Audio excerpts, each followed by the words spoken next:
Welcome everyone to join World Literary Festival organized by Azad International Foundation. Today we have with us a renowned poet and a deep thinker. His name is Nizar Sartawi. He is a Jordan poet and translator of Palestinian stock. He has penned more than 25 books and co-authored 5 books. He has participated in many local and international poetry festivals in Jordan, Lebanon, Egypt, Morocco, India, and Dubai.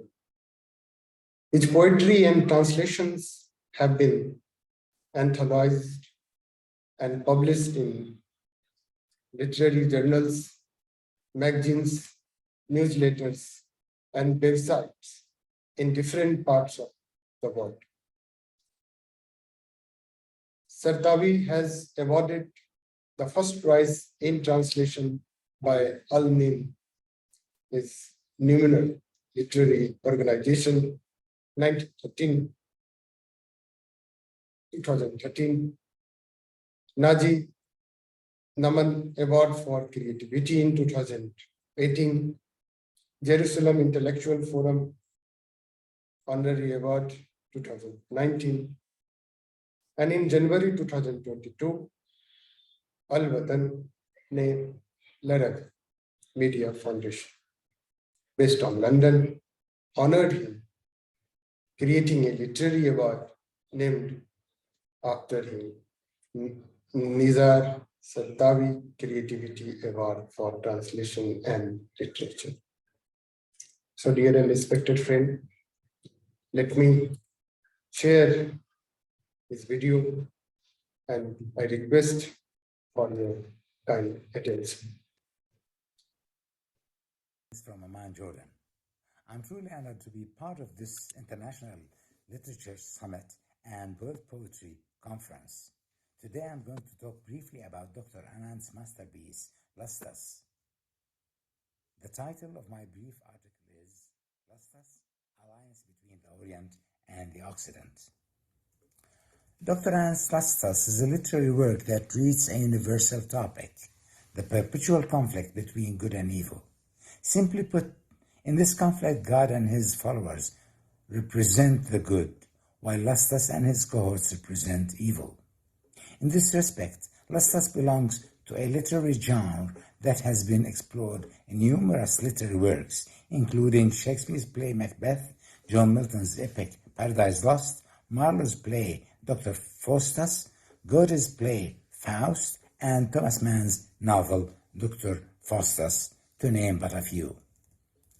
In their delineation of this battle between God and evil, the authors of these works used different sources. Shakespeare borrowed the story of Macbeth from Holinshed's Chronicles.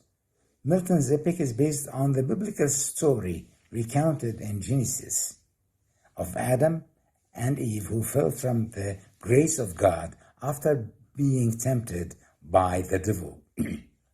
Marlowe, Goethe, and Thomas Mann drew on the story of Faustus, or Faust, a German scholar who made a pact with the devil, selling him his soul in return for acquiring knowledge and power for 24 years. Lustas, like Paradise Lost, also draws, though scantily, on the Judeo-Christian tradition. Lustas, however, is distinguished from these other literary works in this genre in more ways than one. To begin with, Dr. Anand has coined a name for his protagonist. Coined because, as Dr. Maja Herman Skulik notes, Lustas as a name has no precedent. Moreover, it is a highly suggestive name, significantly derived from lust, Dr. Anand has extended it further using a fictional setting, Lastonia, a city or a little kingdom whose very constitution is called the Constitution, and whose inhabitants lustify all their actions. Even justice has been turned into lustus. Thus, it could be claimed that Dr. Anand has added new words to the English language. But the most significant contribution that sets lustus apart from these works is the bringing together of two great worlds, the Orient and the Occident.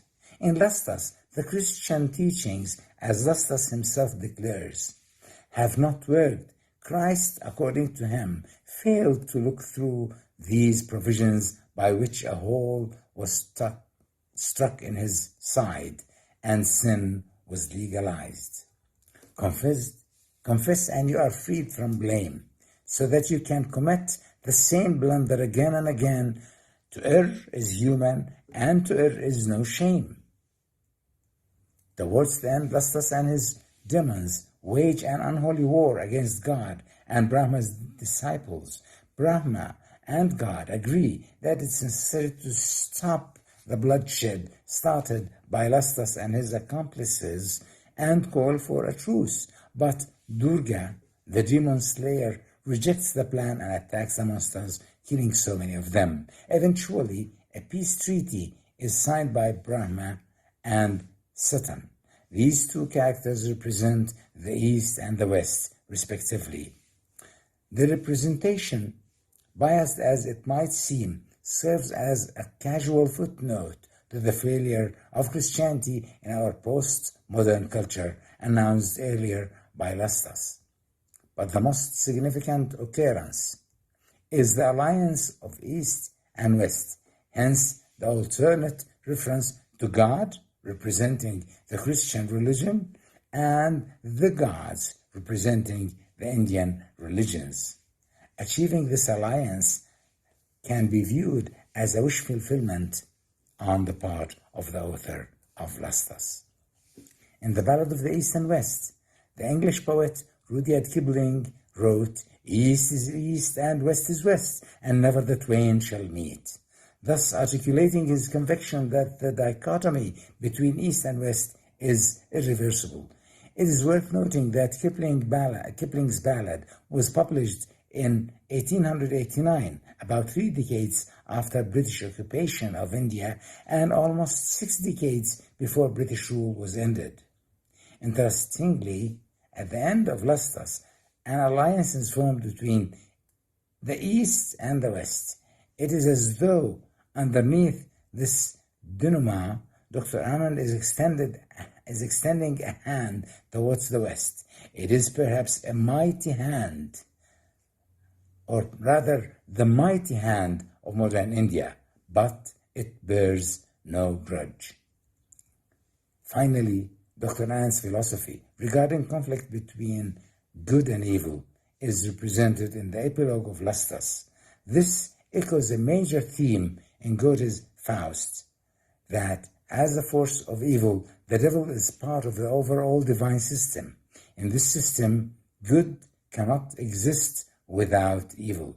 Dr. Anand's acceptance of such a premise simply means coming to terms with what is real. It is a peaceful acknowledgement of reality, that which is irrevocably true. Thank you.